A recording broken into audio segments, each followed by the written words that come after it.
Dr. Fantastic here with a video that you should watch, and it's very disturbing. I don't like to spread hoaxes or conspiracy theories, but this video you're about to see is based on facts. Facts. And it's very sad. I actually mentioned this the other day to a friend about the video about the virus from China, and you need to watch this and you need to share it with your friends because China is taking over the world at this point. Looks that way. Cases have crossed 5 lakh. The world's biggest cities are shut. Stock markets are in free fall. The Wuhan virus has triggered an unprecedented crisis in human history. The sheer scale of it is unnerving. One virus has disrupted the whole world. And this leads us to a question. Is the Wuhan virus the world's biggest intelligence failure? Did no one see it coming? Were these countries too complacent? By the time the world swung into action, the virus had already crossed most borders. And now everyone is playing catch-up. Well, almost everyone. There is one country that seems to have an edge right now.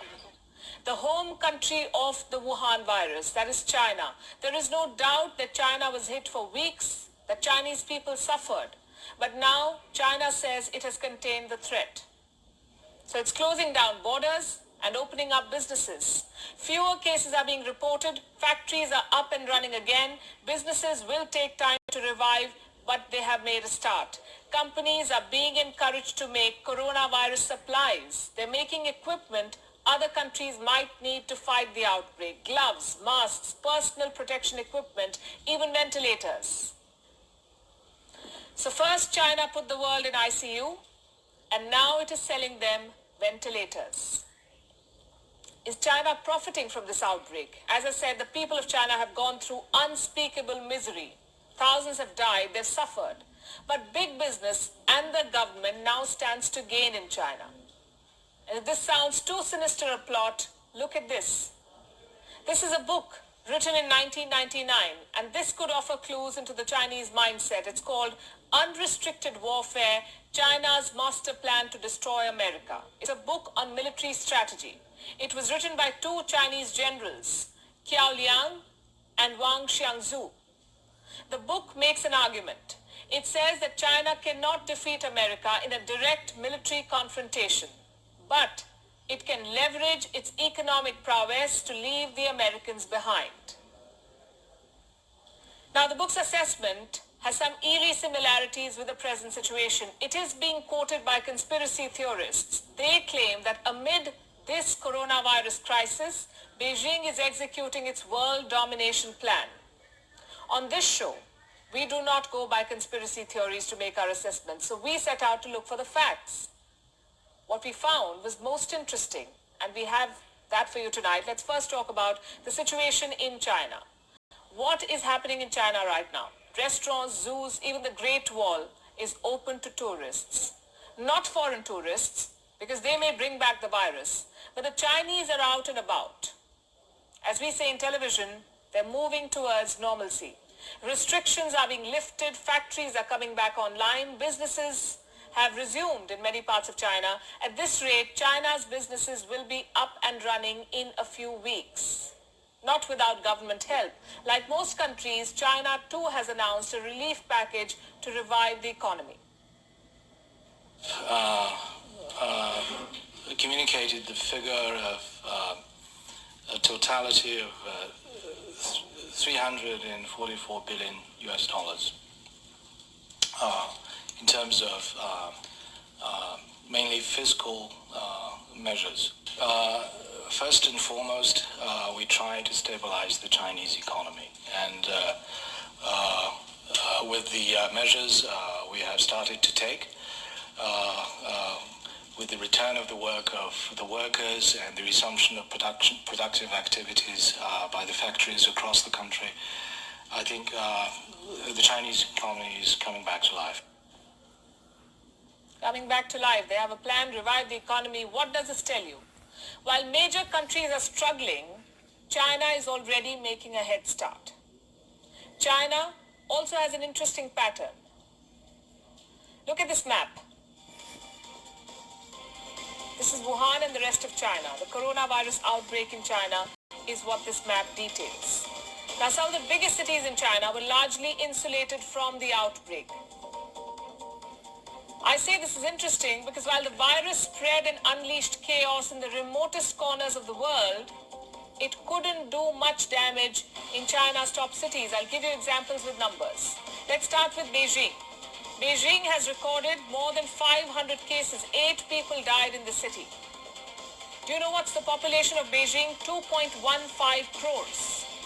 Shanghai reported 468 cases with 5 deaths. Shanghai has a population of 2.4 crores. Among the 10 most densely populated cities in the world, only 5 deaths, less than 500 cases. The point I'm making is that China's financial hubs have largely emerged unscathed from this crisis. They can bounce back quickly. They're boosting business by creating opportunities. What does the world need right now?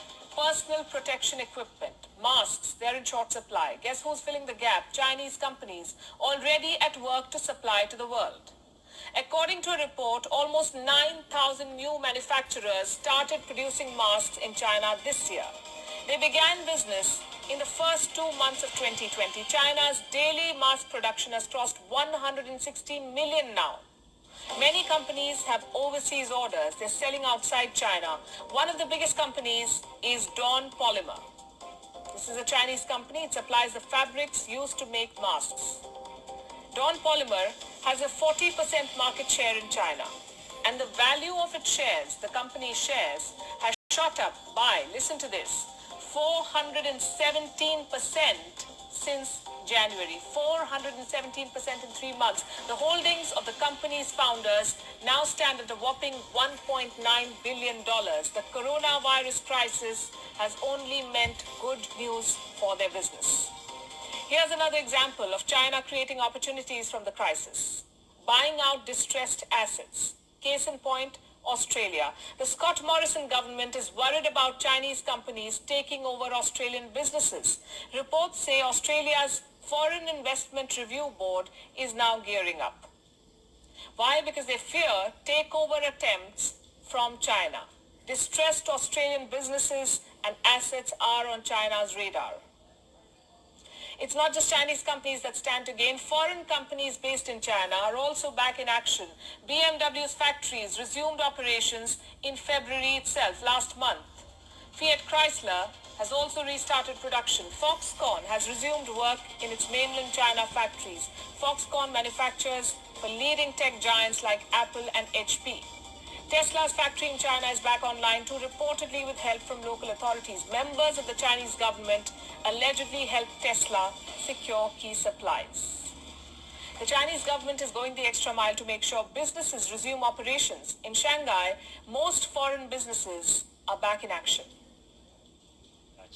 All foreign-funded enterprises have resumed operation, with an 80% employee return rate and a 70% business resumption rate. The overall situation is steadily improving. So while it sounds crass to say that a company or a country profits from a pandemic, these are the bitter facts. China exported a virus to the world. Now the world is sick and China is selling them the balm. And while the world tries to heal, China is already up and running. This video presentation is brought to you by Via Drinks. Live the Via life. Proactive hydration, low calories, delicious taste. You'll love it. It's fantastic.